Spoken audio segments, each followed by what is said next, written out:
I just found this absolutely 100% hilarious, chat. I can't believe they did this. Look at this nonsense. We're here to represent you. How are we going to represent the Hispanic people? We're going to represent them by having Kyle Reiner, or whatever his name is. We're going to have him like on the moon, but not even a Mexican flag, but like a Viva Mexico flag for some reason. And it's green. I thought he was an American superhero. I don't know why he's saying Viva Mexico. A lot of Hispanics in America kind of like America. What else can we say that shows us that he's Hispanic? Aha! We'll give him a little plastic bag full of tamales. The 4 covers. Look at this. There's her, another Green Lantern. She's like eating a taco or something. I don't know what that is. Like the paper is there, but she's eating like some empanada or something. I don't know. This Blue Beetle, I guess he's Hispanic, and he's eating like a bunch of tacos. I don't know why he's jumping off a building eating tacos. You think you would just want to stand there and eat rather than flying to the sky and eating tacos? Yeah, there you go. This is a moron is flying through the air eating tacos, like crunchy shell tacos. It looks like. Hawk Girl? I didn't even know Hawk Girl was Hispanic. I thought she was, an alien. I think they're cheating here.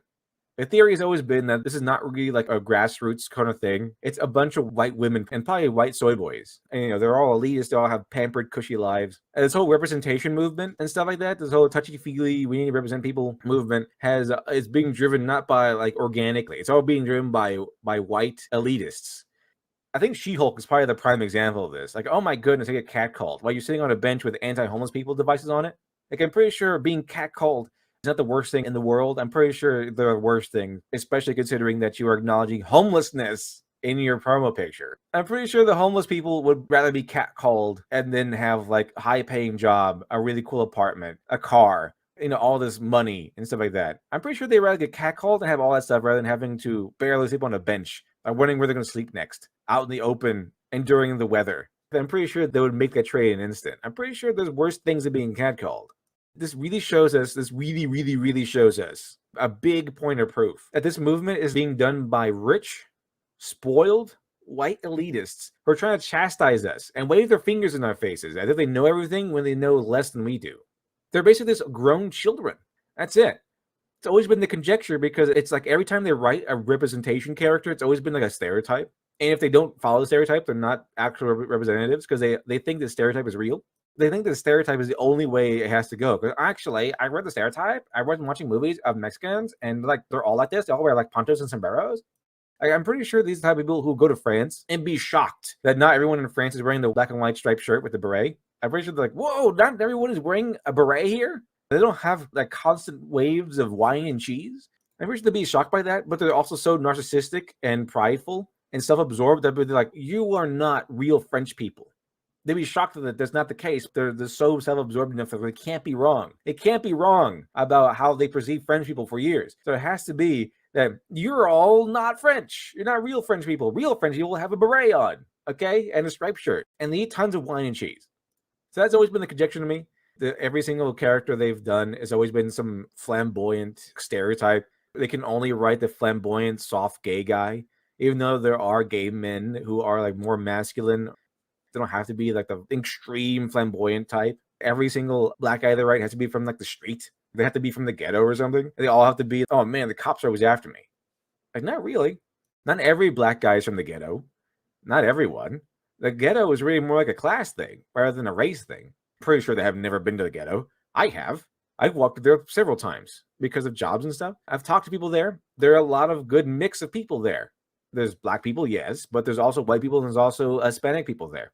Didn't see a lot of Indians or Asians. It's mainly just white, Hispanic, and black are usually in the ghetto.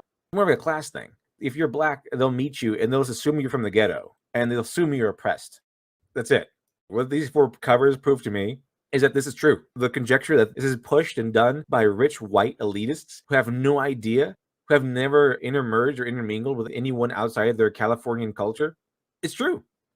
The only thing they know about other cultures is food because that's all they do is just order from restaurants. They don't actually talk to the people or go into the culture or study the culture or anything like that. They don't study it. They don't immerse themselves in it. Like a real writer who wants to do this would at least read a book on it. They would at least watch a few videos, do some studying, and then, okay, I wanted to really show off the culture because there's a difference between Mexican food and Tejano food. A Tejano food is like a Mexican Texan mix like huevos rancheros. That is a kind of a Mexican Tex-Mex kind of food. Now you got your traditional Mexican dishes, you got Hispanic dishes. So you kind of want to separate that. You want to, represent certain people. You can't just have like a Mexican dish in one hand and a Hispanic dish in the other hand. You would know the difference between those two dishes if you did a little bit of studying. That would have been cool. Like if you want to represent these things, right? You want to represent Hispanic people, you want to represent Mexican people. If that's the case and you make a cover like this, then it's going to be scrutinized by the people you're trying to represent.